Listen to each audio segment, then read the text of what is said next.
사도행전 7장 1절에서 10절 말씀입니다. 사도행전 7장 1절에서 10절 말씀 합독하십니다. 대제사장이 이르되 이것이 사실이냐? 스데반이 이르되 여러분 부형들이여 들으소서. 우리 조상 아브라함이 하란에 있기 전 메소포타미아에 있을 때에 영광의 하나님이 그에게 보여 이르시되 내 고향과 친척을 떠나 내가 네게 보일 땅으로 가라 하시니 아브라함이 갈대아 사람의 땅을 떠나 하란에 거하다가 그의 아버지가 죽을매 하나님이 그를 거기서 너희 지금 사는 이 땅으로 옮기셨느니라. 그러나 여기서 발붙일 만한 땅도 유업으로 주지 아니하시고 다만 이 땅을 아직 자식도 없는 그와 그의 후손에게 소유로 주신다고 약속하셨으며 하나님이 또 이같이 말씀하시되 그 후손이 다른 땅에서 나그네가 되리니 그 땅 사람들이 종으로 삼아 400년 동안을 괴롭게 하리라 하시고 또 이르시되 종 삼는 나라를 내가 심판하리니 그 후에 그들이 나와서 이곳에서 나를 섬기리라 하시고 할례의 언약을 아브라함에게 주셨더니 그가 이삭을 낳아 여드레 만에 할례를 행하고 이삭이 야곱이 우리 12조상을 낳으니라.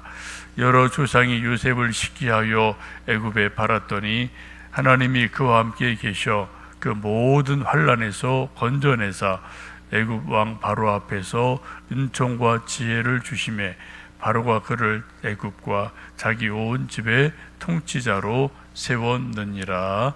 아멘. 사도행전 7장은 스데반의 설교입니다. 이 스데반의 설교는 성경에 보시면은 첫 번째 설교이고 동시에 마지막 설교입니다. 이 설교를 하고 돌에 맞아 죽기 때문에 또 유언 같은 설교가 됩니다. 참 아주 묘하죠.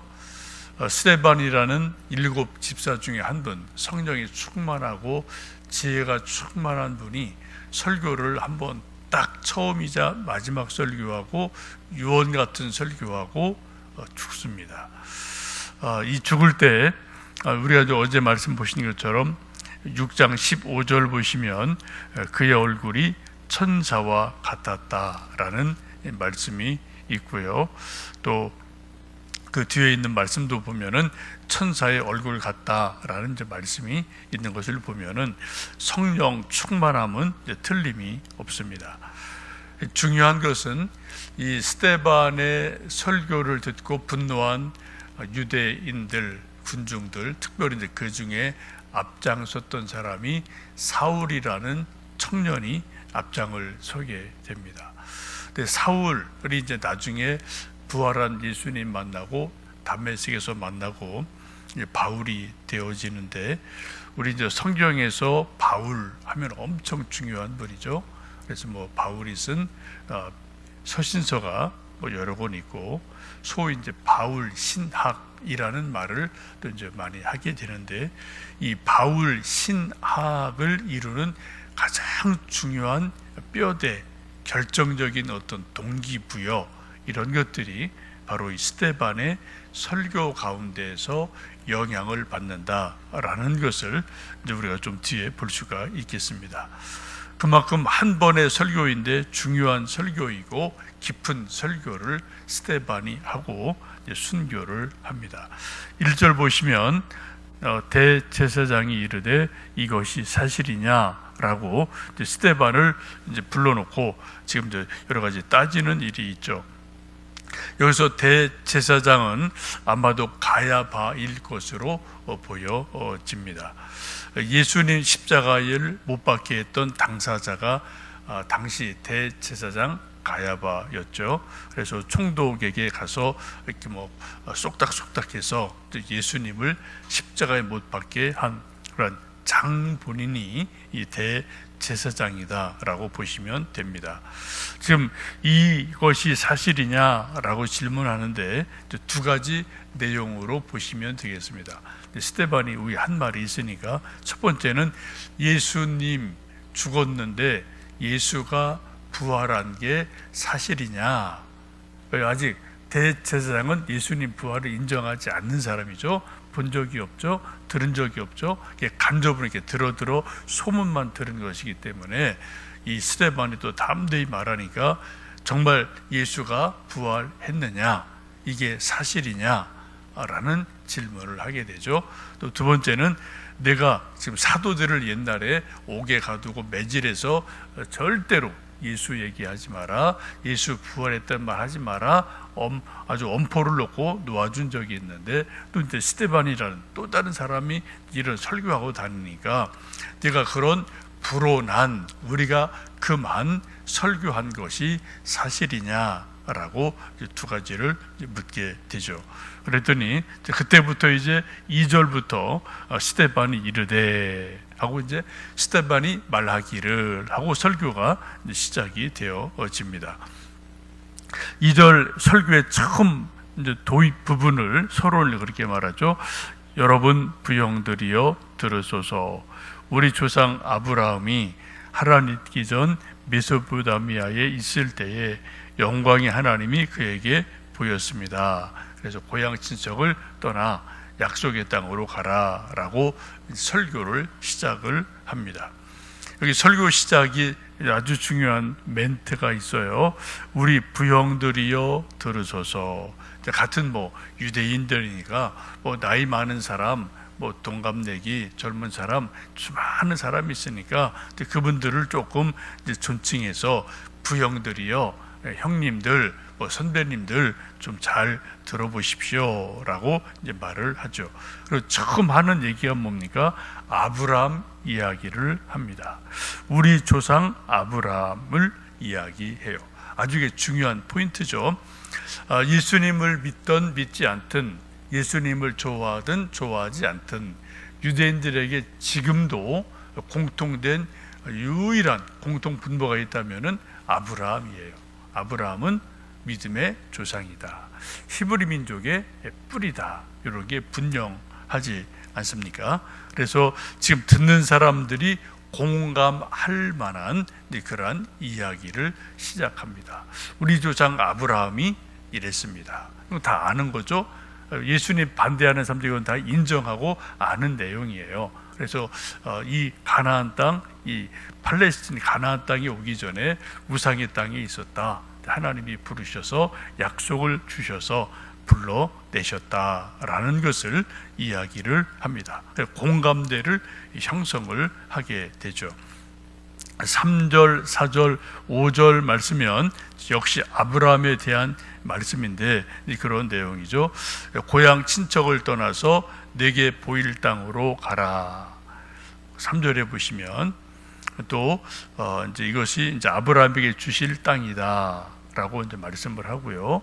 또 이제 5절 말씀 보시면 그러나 여기서 발 붙일 만한 땅도 유업으로 주지 아니하시고 다만 이 땅을 아직 자식도 없는 그와 그의 후손에게 소유로 주신다고 약속하셨다라고 말씀을 합니다. 하나님이 아브라함을 부르면서 하신 말씀은 당장 땅을 10,000평, 100,000평 선을 쭉 커서 이거 너한테 준다. 그런 땅 문서를 아브라함에게 주지 않았습니다. 대신 하나님이 약속을 하셨어요. 내가 눈으로 보는 동서남북으로 보는 이 땅을 너와 내 자손들에게 준다라고 약속을 하시죠. 지금 당장 아니라 어떻게 해요? 5절 보시면 발 붙일 만한 땅도 이 아브라함 당시에는 주지 않으셨어요. 어떻게 다만 먼 훗날 내 자식이, 내 후손이 이 땅에서 모래알 같이 하늘의 별 같이 번성해서 살 거다라는 미래의 약속을 주시게 되죠. 이것을 우리 현대 이제 좀 쉽게 알아듣기 쉽게 비유한다면은 하나님이 저나 여러분을 불러놓고 내가 너의 평생 동안 먹고 사는 것, 일용할 양식 책임진다. 염려하지 마라. 우리에게 약속하시지 않습니까? 성경에서. 근데 그런 약속을 할 때 어떻게 해요?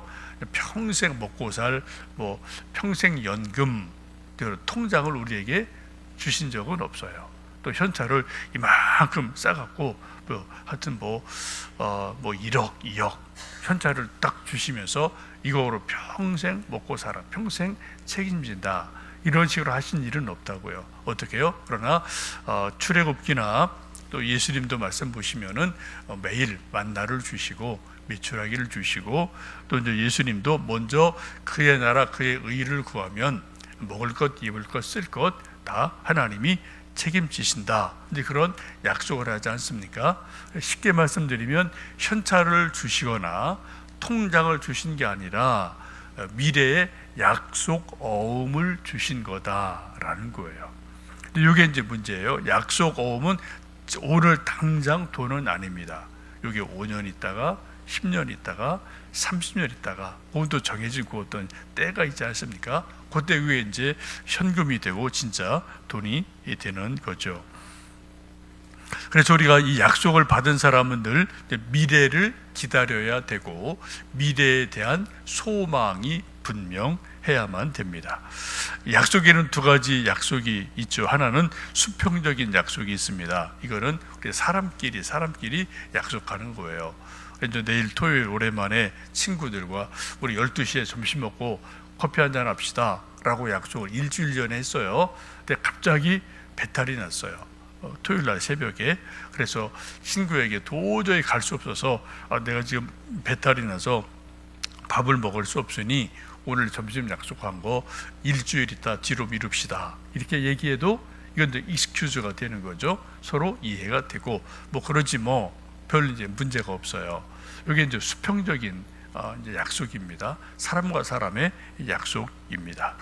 그런데 수직적인 약속은 하나님이 인간에게 하시는 약속입니다. 이것을 성경은 언약이라고 그래요. 약속이라는 것보다 더 강한 말씀이죠. 언약. 그래서 구약, 옛날의 언약, 신약, 새로운 언약, 이게 이제 구약 언약이지 않습니까? 이것은 히브리어로 브리트라는 단어를 쓰는데 이것은 목숨을 건, 생명을 건 것이다, 그런 의미가 있습니다. 창세기에 이제 그런 말씀이죠. 하나님이 아브라함에게 언약하실 때 새를 둘로 쪼개요.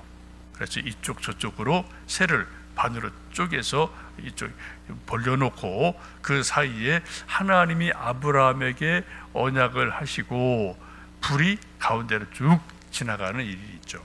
이게 뭡니까? 만약 이 언약을 어기면 이 새가 두 조각 나서 죽는 것처럼 죽는다라고 목숨을 걸 정도로 분명하게 약속하는 것을 성경에서는 언약이다라고 말씀을 합니다.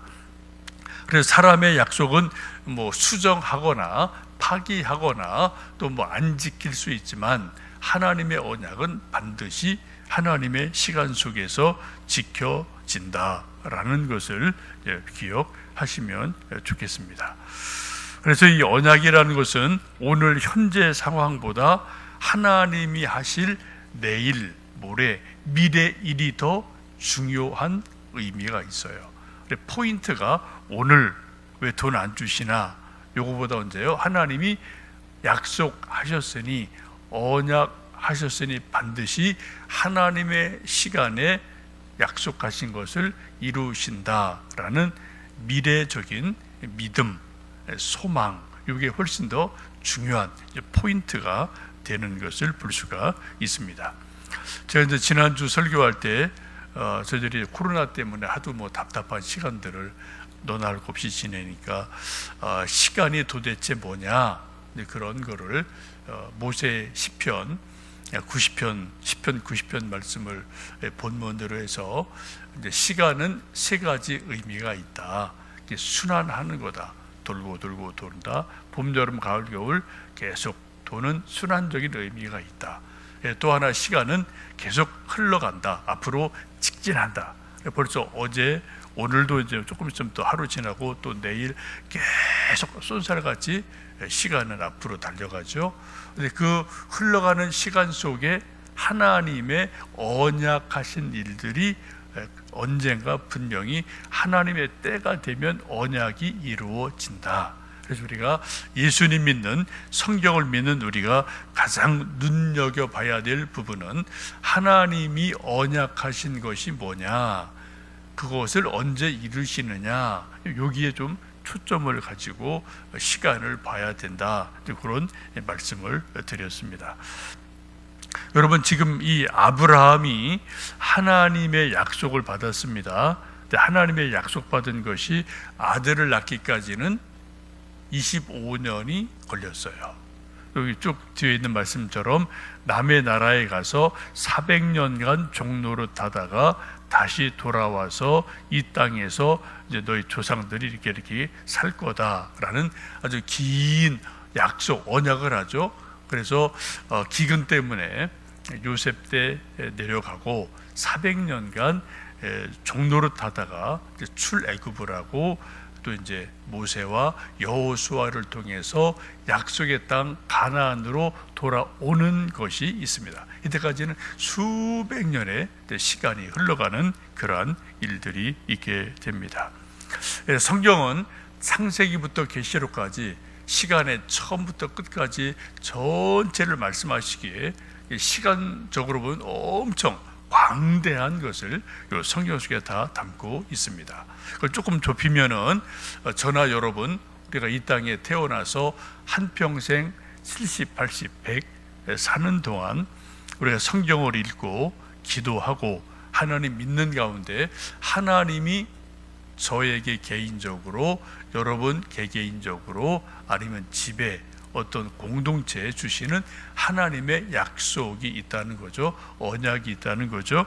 그것이 무엇인지를 깊이 생각해 보고 하나님이 언약하신 것은 이루시는 분이다 라는 것을 여러분 깊이 생각하시고, 하나님이 내게 약속하신, 성경을 통해 약속하신 게 뭔가 그걸 깊이 생각해 보시면 좋겠습니다. 가장 중요한 약속은 뭐라고요? 예수님을 믿음으로 내 영혼이 구원 얻는다.